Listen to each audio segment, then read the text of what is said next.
This is a story about the absolute importance of truly knowing the people around you. You might think you have a perfect read on someone. You might think you understand their personality, their background, and exactly what makes them tick. But in reality, you have no idea what they are actually thinking, or what they are truly capable of when they are pushed to the edge. This all happened about 4 or 5 years ago. At the time, the relentless, exhausting grind of everyday life was really starting to wear thin on me and my girlfriend, Stacy. We were both working long, stressful hours at our jobs, and we were constantly drained. One evening, as we were sitting on the couch trying to unwind, Stacy turned to me and suggested that we do something completely different. She suggested that we rent a small, rustic cabin out in the deep woods, just to escape from the city for a few days. She wanted us to unplug our phones, sit by a fire, and just completely clear our heads. Naturally, I absolutely loved the idea. The thought of escaping the daily grind and relaxing in a cozy cabin sounded like absolute paradise, but there was a major catch. I was not exactly rolling in cash at the time, and when I started looking at the prices of cabin rentals in our area, I realized we simply could not afford it on our own. Seeing my disappointment, Stacy floated another idea. My best friend, Randy, and his long-term girlfriend were very close to us. We did almost everything together as a group. Stacy suggested that we ask them to come along with us, turning the trip into a fun couples getaway.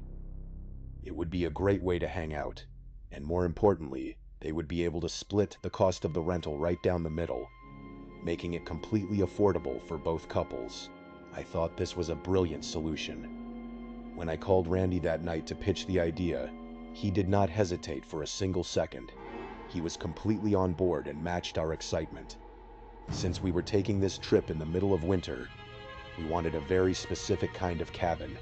We spent hours searching online until we found a beautiful isolated place with a massive stone fireplace, something that would give us that warm, cozy, rustic feeling while the freezing winter winds howled outside.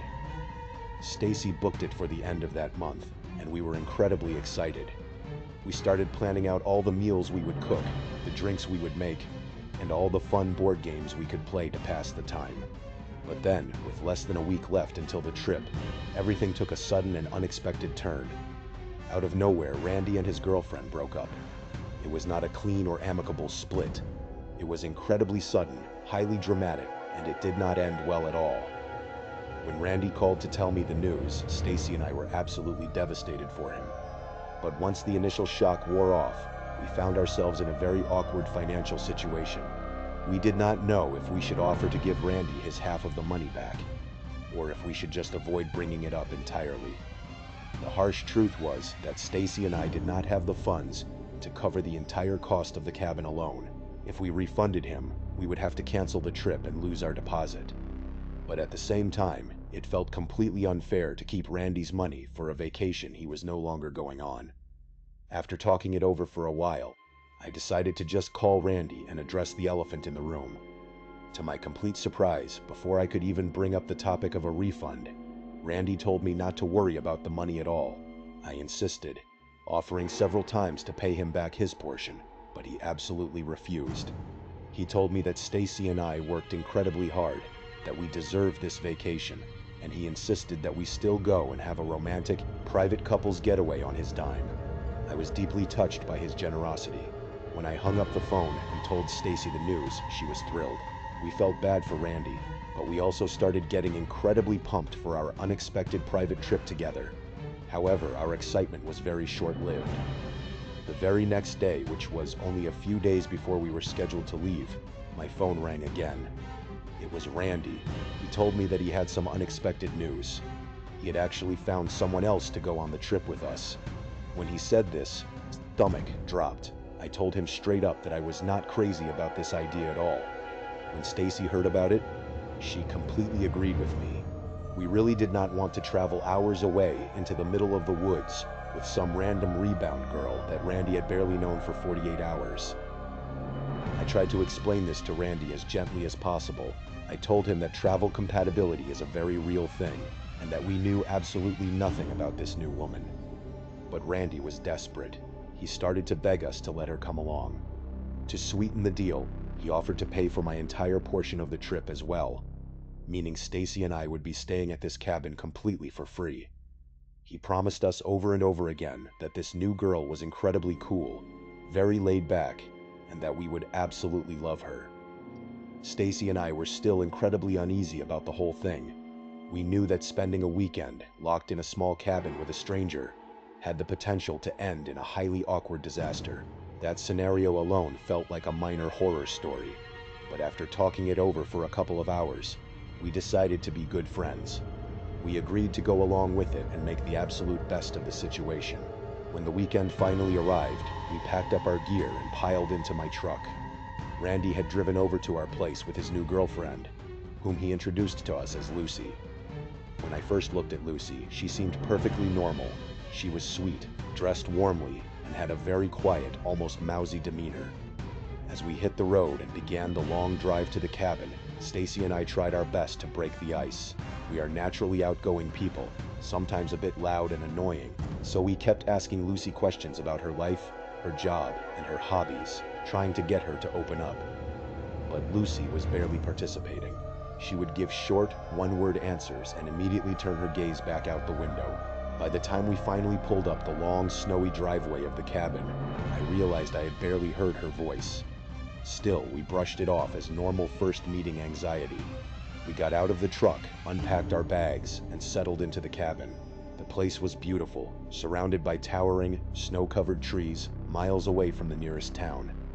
For the first few hours, everything seemed to be going perfectly fine. We built a roaring fire in the stone fireplace, sat around the living room, and chatted. Eventually, Stacy suggested we play a game. Stacy and I are absolutely obsessed with card games, but our absolute favorite is Uno. We love it because it is simple, fast-paced, and you can play it anywhere. Randy was instantly on board, and to our relief, even Lucy seemed to perk up. She smiled, sat down at the table, and looked like she was finally starting to come out of her shell. We dealt the cards, and the game began. But just a few minutes into the match, we witnessed our very first major red flag of the weekend. The game was progressing normally, with a lot of friendly banter, when Stacy played her second-to-last card and loudly called out Uno, signaling to the table that she was only one card away from winning. The moment the word left Stacy's mouth, Lucy's face completely transformed. The mousy, quiet girl vanished instantly. Lucy glared at Stacy, and with a sudden, terrifying surge of pure rage and venom in her voice, she began to absolutely rip into Stacy. At first, Randy, Stacy, and I laughed. We genuinely thought she was playing a highly dramatic joke, but our laughter only made things infinitely worse. Lucy went completely ballistic. She stood up from her chair, her face red, screaming at the top of her lungs that Stacy was a liar and a cheater.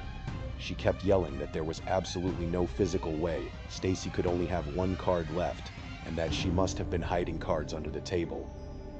Stacy was completely stunned and tried to defend herself, explaining that it was just a card game, and she had played entirely fair. But Lucy would not listen. She was acting like a literal toddler, stamping her feet, screaming, and throwing a massive temper tantrum over a game of Uno with people she had met just a few hours prior. It was an incredibly bizarre and outrageous overreaction. When Randy tried to put his hand on her shoulder to calm her down, Lucy grabbed her entire hand of cards, hurled them violently across the room, and stormed out of the living room into their bedroom, slamming the door behind her. Randy looked at us, his face bright red with embarrassment, and apologized profusely. Stacy and I, wanting to keep the peace, just laughed it off and told him it was fine. But deep down, we were incredibly unsettled. Later that evening, Stacy went into the kitchen to prepare dinner. To our complete surprise, when Lucy finally emerged from the bedroom to eat, she seemed completely fine. It was as if the terrifying explosion from a few hours earlier had never even happened. She smiled, sat down, and began to eat. This was red flag number 2. The sheer speed of her mood swing was deeply alarming, but things got even weirder while we were eating. Out of nowhere, Lucy began to talk about her and Randy's intimate life. She started to overshare incredibly private, highly graphic details about their physical relationship. These were things you would never say to strangers, let alone over a casual dinner in a quiet cabin. I could see Randy shrinking in his seat, his face radiating pure mortification. I tried my best to intervene, cracking jokes and abruptly changing the subject to something neutral, like the weather or the drive up. Eventually, Lucy stopped talking, and an incredibly thick, awkward silence fell over the room. We finished our dinner in near silence, and for the rest of the evening, nobody really felt like doing much. We all retired to our respective bedrooms early. Stacy and I lay in bed, talking in whispers about how incredibly bizarre Lucy was, and how we just needed to survive one more day before we could go home. That night, in the pitch black of the early morning, Stacy suddenly shook my shoulder and woke me up. She whispered for me to listen. I sat up in bed, straining my ears. Through the heavy silence of the cabin, I could hear the muffled but intense sound of Lucy and Randy arguing. Our bedrooms were located on opposite ends of the cabin, and we had our heavy wooden door closed, so I could not make out the specific words they were saying. But the tone of their voices was unmistakable. It was a vicious, low whisper argument, filled with sharp, angry inflections. The sheer awkwardness of being trapped in this cabin with them was reaching an all-time high. Stacy and I did not want to make Randy feel any worse than he already did, so we made a pact right then and there to pretend we had slept right through it and never bring it up the next day. When morning came, the day went by surprisingly uneventfully. Randy seemed incredibly distant and quiet, barely looking any of us in the eye. As for Lucy, we barely saw or heard from her at all. She stayed locked inside their bedroom for almost the entire day. We assumed they were just giving each other space after the fight. It was not until the second night that things took a turn into absolute horror. Sometime in the middle of the night, I was fast asleep when I suddenly felt a strange presence in our room. My eyes snapped open, and my heart instantly leaped into my throat. There, standing directly over my side of the bed, in the pitch black of our locked room, was Randy. I let out a choked gasp, completely terrified. I demanded to know what on earth he was doing in our room. Randy looked absolutely white. His eyes were wide with a level of terror I had never seen in him before. He leaned down and whispered, asking if he could please stay in our room for the night, and if we could keep our bedroom door locked. I was completely confused and disoriented. I asked him what was going on and why he was so scared. Randy took a deep breath and explained what had just happened. He told me that he had woken up suddenly in the middle of the night. When he opened his eyes, he saw Lucy standing at the very foot of their bed. She was not moving. She was just standing there in the dark, staring directly at him as he slept. When Randy, completely freaked out, asked her what she was doing, Lucy did not flinch. She simply shrugged her shoulders and in a flat voice said that she was just watching him sleep, just in case. Randy said they stared at each other in the dark for a long, agonizing moment before Lucy suddenly turned around and walked out of the bedroom into the dark hallway. Randy lay there for several minutes, waiting for her to return. When she did not come back, he decided to get up, go check on her, and make sure she was okay. He threw off the covers, but as he did, his hand brushed against something cold and heavy on Lucy's side of the bed. He reached down, moved the blanket slightly, and there, lying right on the mattress where Lucy had been sleeping, was a massive kitchen knife. A wave of pure panic washed over Randy. He knew he had to get out of there. He crept out of the bedroom and began to quietly navigate the pitch-black cabin, trying to reach our door without making a single sound. But as he entered the living room, he heard a chilling sound. Lucy was in the dark, softly humming to herself. Randy peeked around the corner and saw her. She was slowly wandering around the dark living room, almost like she was dancing or skipping in a bizarre, slow-motion circle. Randy said it looked like she was sleepwalking, but there was something far more deliberate and sinister about her movements. As Randy tried to slide quietly toward our bedroom door, the floorboards beneath his feet let out a subtle, sharp creak. Instantly, Lucy stopped humming. She froze in place.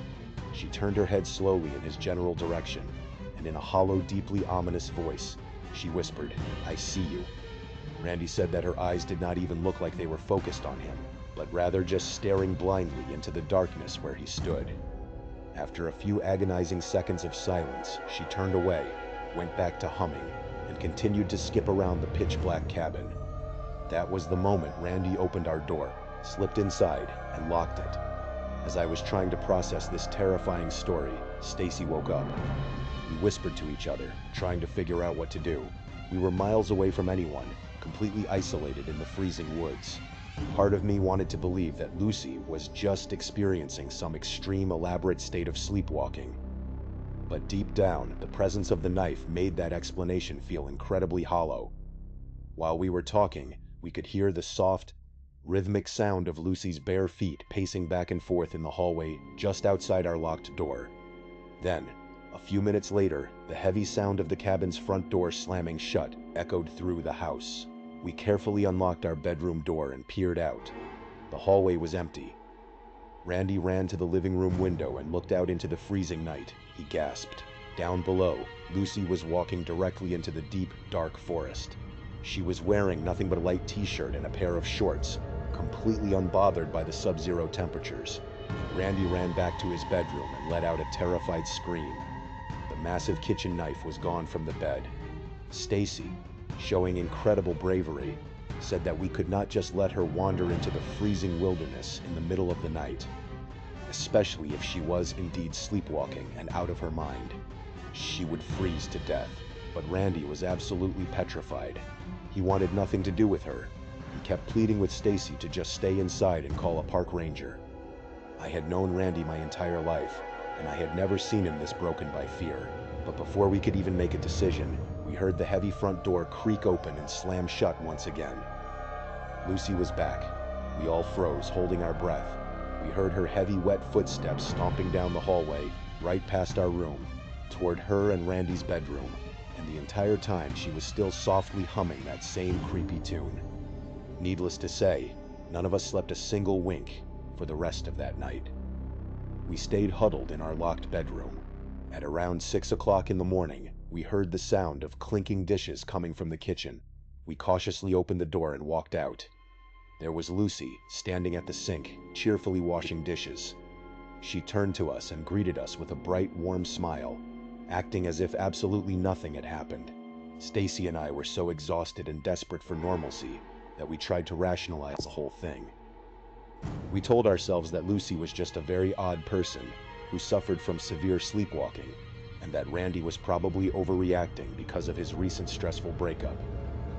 Stacy went over to help Lucy clean up, while I pulled Randy aside to try and calm him down before he went back to his room to pack his things. But not even 2 minutes after Randy walked into his room, my phone buzzed in my pocket. It was a text from Randy.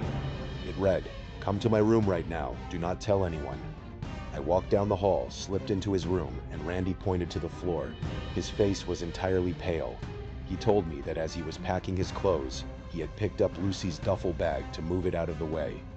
When he set the bag down, the side pocket flapped open, and a heavy object slid out onto the floor. It was the massive kitchen knife. The very same knife Randy had found in the bed the night before. Looking at that knife, a cold dread washed over me.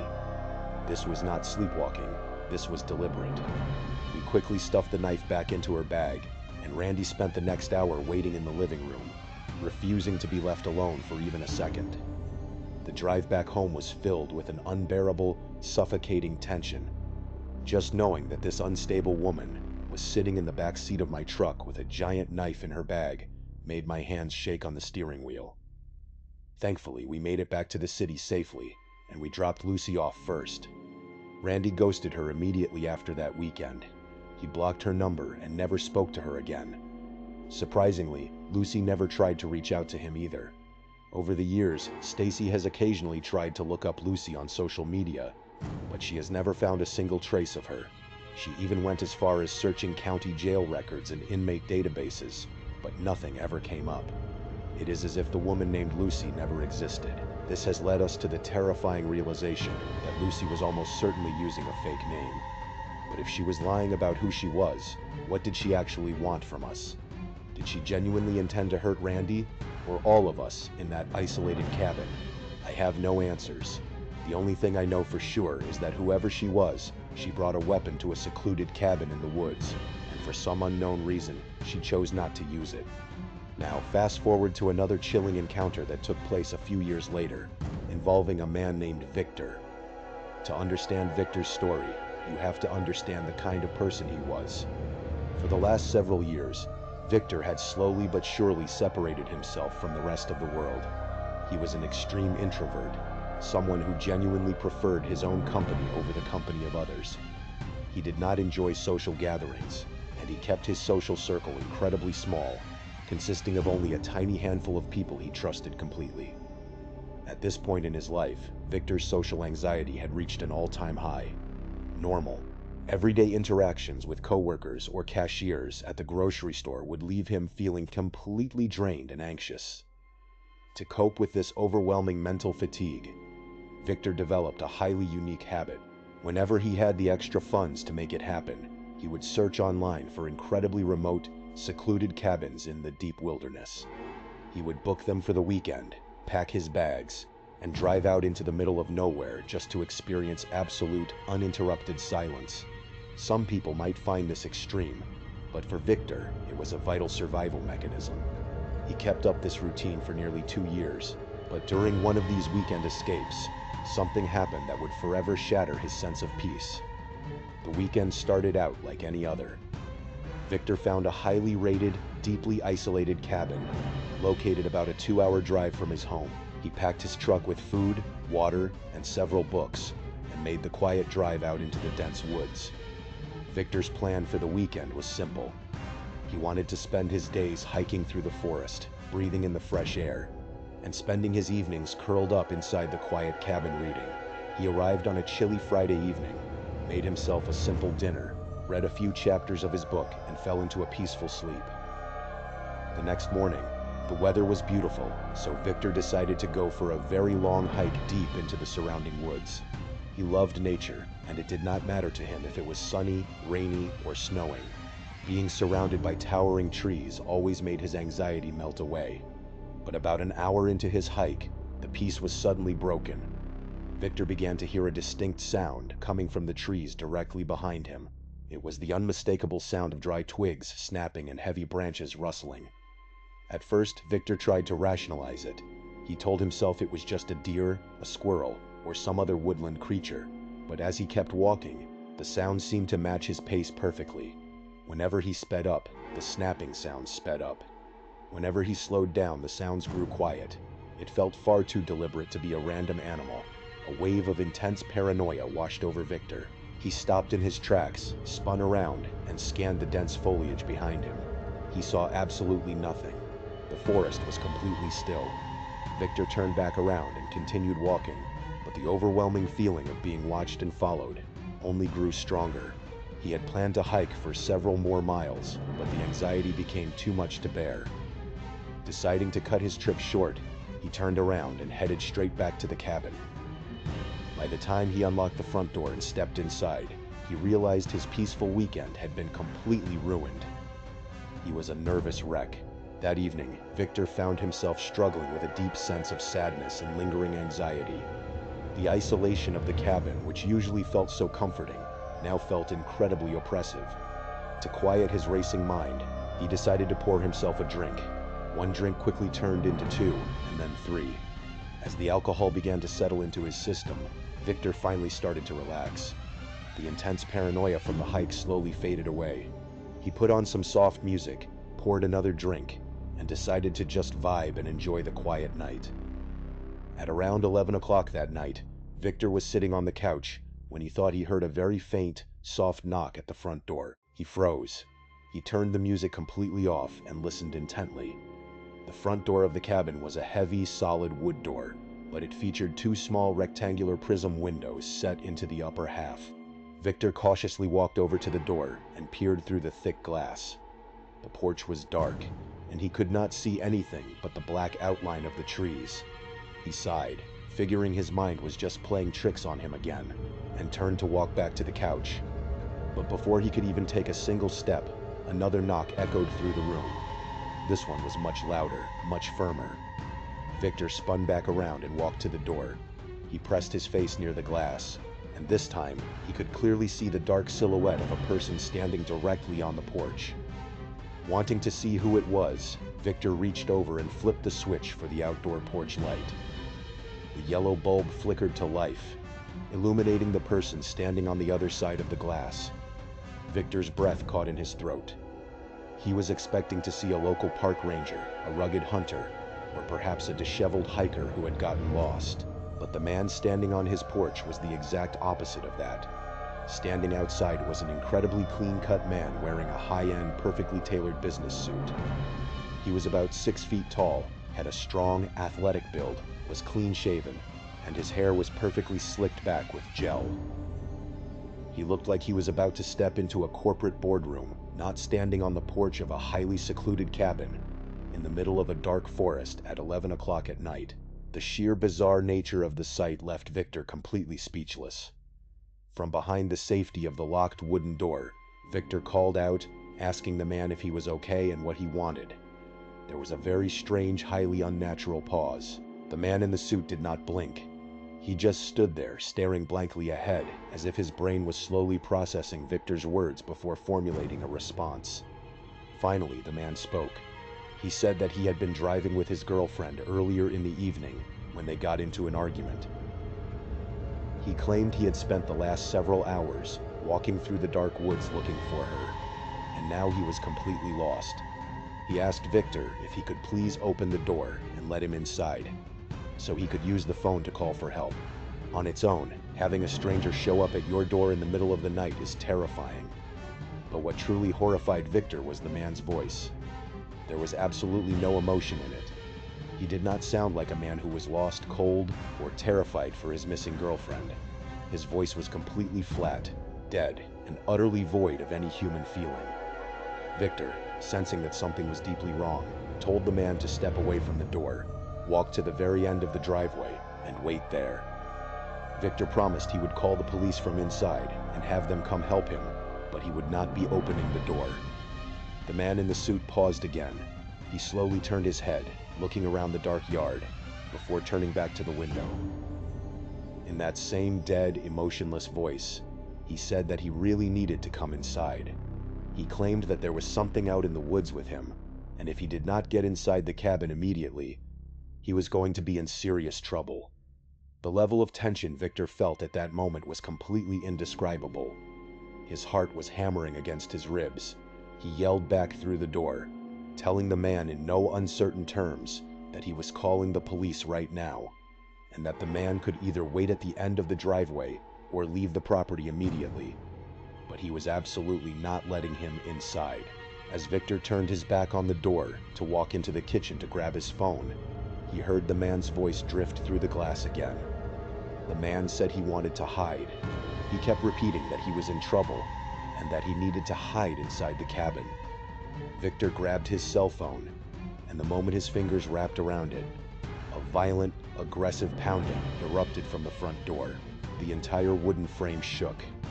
Victor, filled with a sudden surge of adrenaline and anger, ran back to the door and began to scream every vulgar, threatening thing he could think of at the man outside, warning him that he had a weapon and would defend himself. But right in the middle of his screaming rant, Victor suddenly stopped. He went completely cold. Through the thick wood, he could hear the sound of the man laughing. It was a low, chilling chuckle. This was by far the most emotion the man in the suit had shown since he arrived. Victor cautiously leaned forward to look through the small rectangular window. What he saw made his heart stop. The man in the suit had pressed his face completely up against the glass. His eyes were wide, and he was staring directly into the cabin, his face just inches away from Victor's on the other side of the pane. The shock of seeing him so close made Victor stumble backward, nearly falling over, and then in a calm, almost mockingly friendly voice the man spoke. He said, "Come on, Victor, just open the door already." Victor froze. His entire body went completely numb. He had never met this man in his entire life. He had booked this cabin under a private account, and he had told absolutely no one where he was going. Yet this strange, emotionless man in a business suit standing in the middle of the dark forest somehow knew his name.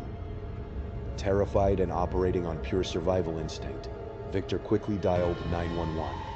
He frantically told the operator his location, screaming that a strange man was actively trying to break into his isolated cabin. The operator assured him that help was on the way. The moment Victor hung up the phone, he forced himself to look back out the window. The porch was empty. The man in the suit was gone. For the next 15 minutes, Victor stood frozen in the middle of the living room, staring out the window, his eyes darting to every shadow. He did not see a single movement. Finally, a single police patrol car pulled up the long driveway, its blue and red lights flashing. Victor ran to the door, unlocked it, and practically pulled the deputy inside. He frantically explained everything that had happened. The deputy looked highly concerned, but also deeply confused. He told Victor that this was an incredibly quiet area, and that none of the very few neighbors had reported anything unusual. This was the first distress call the department had received from this road in months. The deputy could see that Victor was a complete physical wreck, his hands shaking uncontrollably.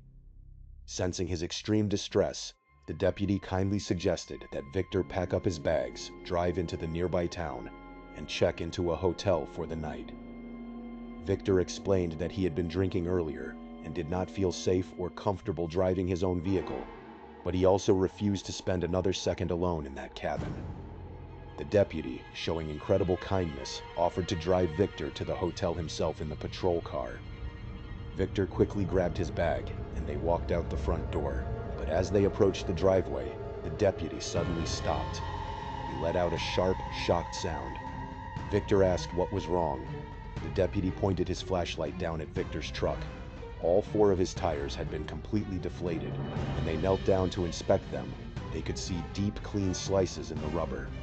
The tires had been viciously slashed.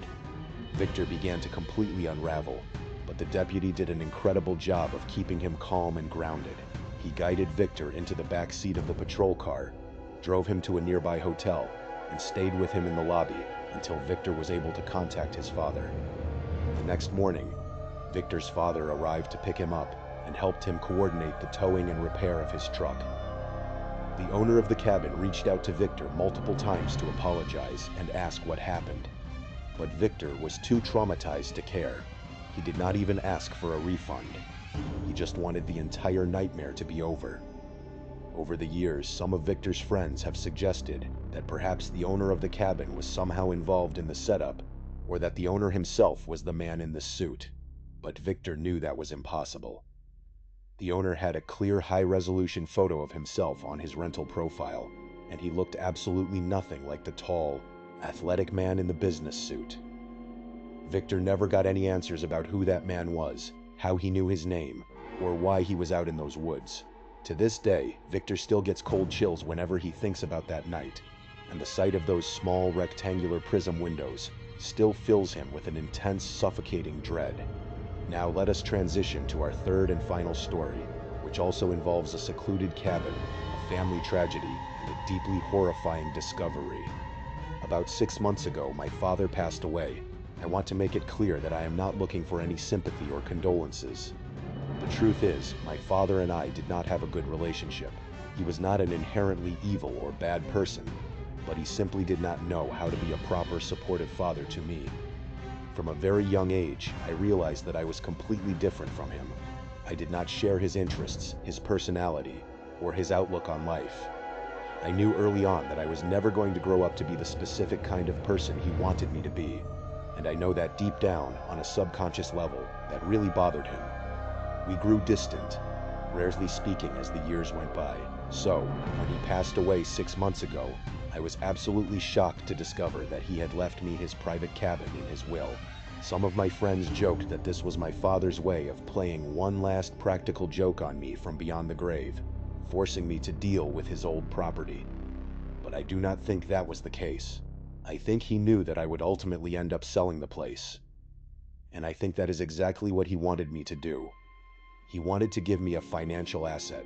After dealing with all the tedious, boring legal paperwork, the real estate agent informed me that if I wanted to sell the cabin for a decent price, I needed to go out there, deep clean the entire place, and fix up a few minor things that had fallen into disrepair. I decided to use this chore as an opportunity. I would go stay at the cabin for one final weekend, using it as my own private way of saying a quiet final goodbye to my father. When I finally arrived at the cabin, the very first thing that hit me the moment I unlocked the front door was a horrific, overpowering smell. It smelled like pure death. It was a heavy, stagnant, rotting odor that made me instantly gag. To be clear, my father did not pass away inside this cabin. In fact, he had not even visited the property in almost a full year before his death. I immediately began searching the rooms, thinking a raccoon or a deer had gotten trapped inside and died. But I found nothing. I eventually assumed the place just stunk because it had been locked up tight for a year without being cleaned or aired out. After getting used to the smell, I looked around. The cabin was a time capsule. It looked exactly the way it did when I was 10 years old. He still had the exact same furniture, the same gross, worn-out couches, and the same dusty bookshelves. Literally nothing had changed. I rolled up my sleeves and spent the next several hours deep cleaning every single inch of the downstairs area. Fortunately, my father had paid to have the roof completely repaired a few years prior, so that was one major issue I did not have to worry about. But as I was going over my mental checklist of things left to clean, I kept hearing a strange noise coming from directly above me. It was a soft, rhythmic rustling sound, followed by what sounded like faint movement. That was when I remembered that the cabin had an attic. Calling it an attic was a bit of a stretch. It was really a cramped space, a bizarre mix of an attic and a low crawl space that did not seem to know what it wanted to be. There was a narrow hallway at the back of the cabin, and set into the ceiling of that hall was a wooden hatch with a pull-down string.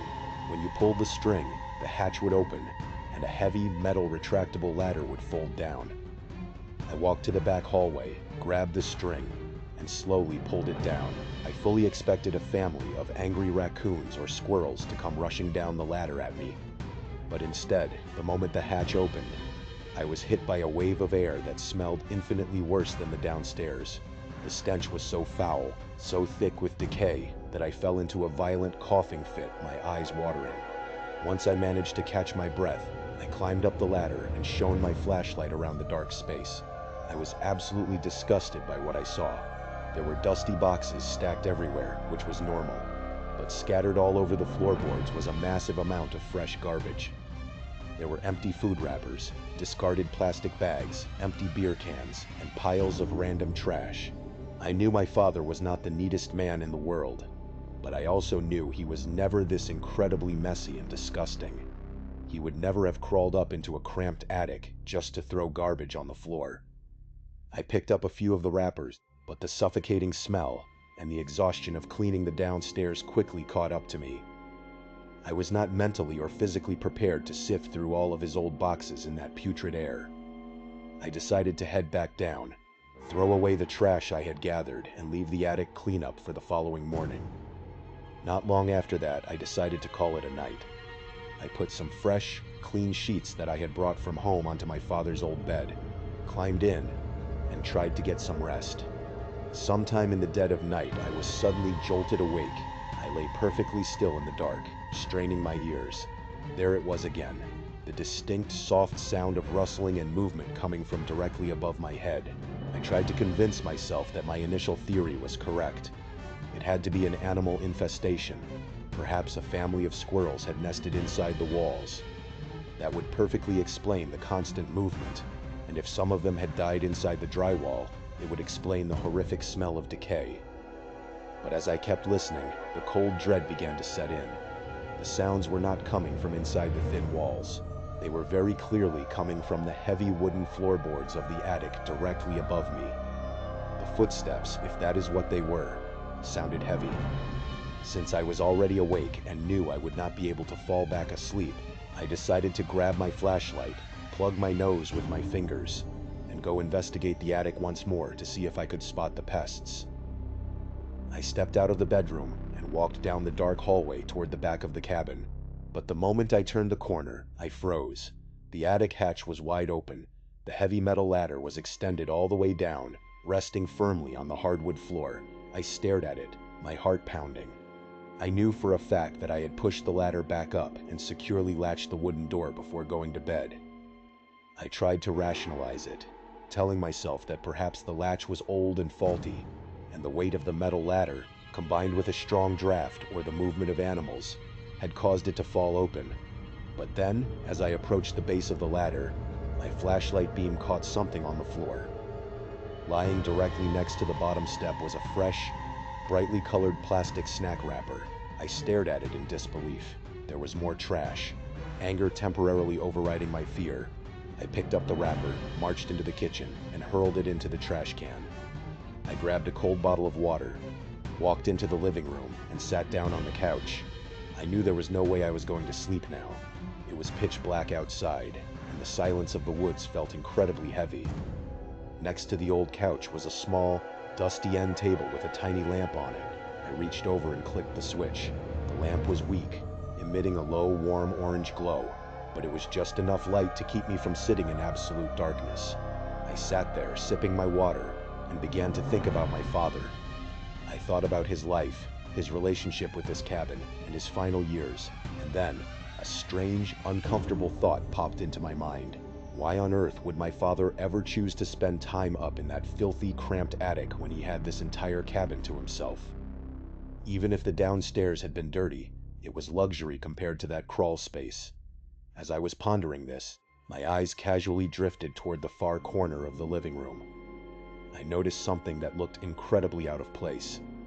Tucked into the shadow right next to my father's old recliner was a large, bulky shape covered in a heavy wool blanket. I stared at it, my brow furrowing. A cold wave of realization suddenly washed over me. I had spent hours that afternoon deep cleaning this exact room. I had vacuumed the rug, dusted the recliner, and wiped down the baseboards.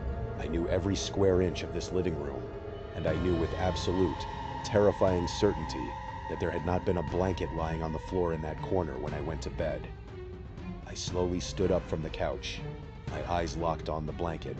My heart was beating so hard I could hear it in my ears. I took a slow, tentative step toward the corner of the room. When I got to within about 3 feet of the shape, I stopped dead in my tracks. Protruding from beneath the bottom edge of the heavy wool blanket was the dusty, worn sole of a leather boot.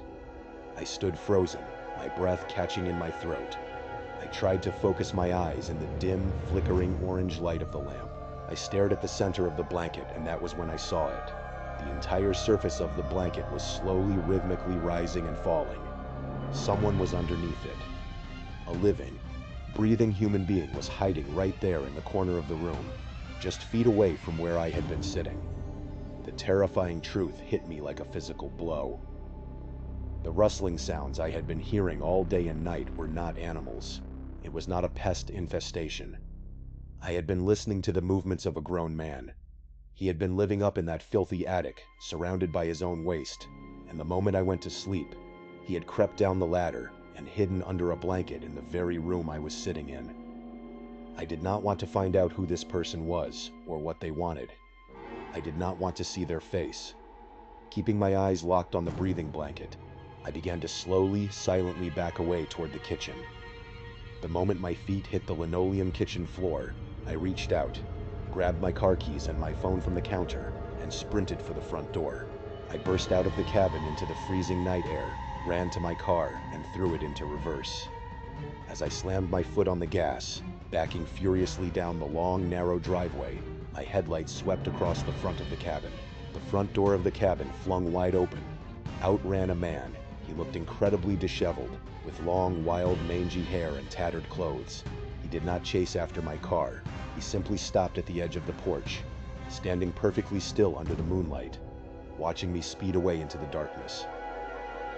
The moment I reached the safety of the main road, I dialed the local police department and reported the intruder. A couple of hours later, the police called me back with an update. They told me that because the cabin had been completely vacant for almost a year before my father's death, a local homeless man had likely discovered the unlocked structure and moved inside to escape the harsh winter elements. Since nobody ever came to check on the property, he simply stayed, transforming the attic into his own private, filthy living quarters. Judging by the sheer volume of trash and the overwhelming stench, the officers estimated that the man had been living in that attic for at least a full year. This meant he had been up there while my father was still alive, and he had remained there long after he passed. By the time the police officers had arrived at the cabin that night, the mangy man had already vanished into the surrounding woods. I never received any further information about who he was, where he came from, or what his intentions were. Part of me tries to believe that he did not want to hurt me, considering he had multiple opportunities to attack me while I was sleeping and chose not to. But the sheer terror of knowing that I had spent an entire day cleaning and an entire night sleeping while a strange, desperate man was watching my every move from a hidden crawl space is something I will never truly recover from. I never set foot inside my father's cabin ever again. I immediately hired a professional junk removal and deep cleaning service to go out there, pack up everything inside, and throw it away. I did not even tell them about the squatter, which I suppose makes me a bit of a jerk, but I was too terrified to even think about the place. Once it was entirely cleaned out, I put the property on the market and sold it completely as is. I truly hope that whoever owns the cabin now is able to find the peace and happiness there that my father once did, and that they never ever have to deal with a surprise visitor hiding in their attic. Thank you so much for watching. Let me know what you thought of today's episode in the comments. And remember, we have a whole playlist of true crime episodes ready for you to binge right now. Until next time, see ya.